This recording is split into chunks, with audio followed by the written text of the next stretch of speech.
Bharasa MLA మాజీ మంత్రి హరీష్ రావు మంచి రాజకీయ నాయకుడని కితాబిచ్చారు.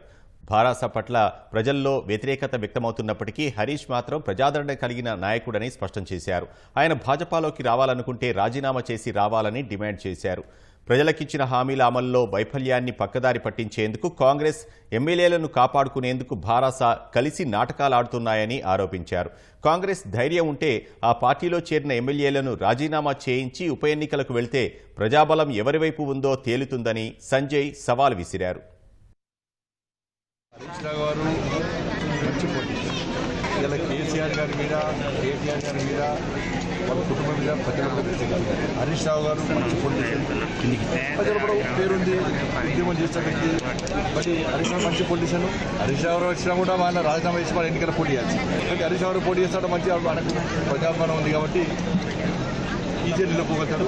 బట్ మంచి పొలిటీషియన్ అలా ఏమన్నా ఉండదు, ఓపెన్గా చెప్తాను. ఢిల్లీలో అట్లాంటి చర్చలు ఏమన్నా జరిగినాయి సార్ గతంలో? చర్చలు మాకే వస్తున్నాయి చర్చలు. ఇప్పుడు బీఆర్ఎస్ పార్టీ ఏముంది చెప్పాలి? బీఆర్ఎస్ పార్టీ చెప్పాలి 8 పార్లమెంట్ స్థానాలు మేము గెలిచాం, వాళ్ళు 0. అప్పుడు కేసీఆర్ గిది అన్నాడు కదా, బీజేపీ ఏముంది అన్నాడు. ఇప్పుడు నేను అంటాను మీది ఏముంది అని నేను అంటున్నాను. ఇప్పుడు మాది గింత పార్టీ అన్నావు, కేంద్రంలో అధికారంలో ఉన్నప్పుడు కూడా మాది గింత పార్టీ అన్నావు. ఇప్పుడు నీదెంత పార్టీ? నీ గింత పార్టీ నీది. ఇప్పుడు డ్యామేజ్ కథ అడ్డం తిరిగిలేక ఇప్పుడు ఆయనకే చూపిస్తుంది.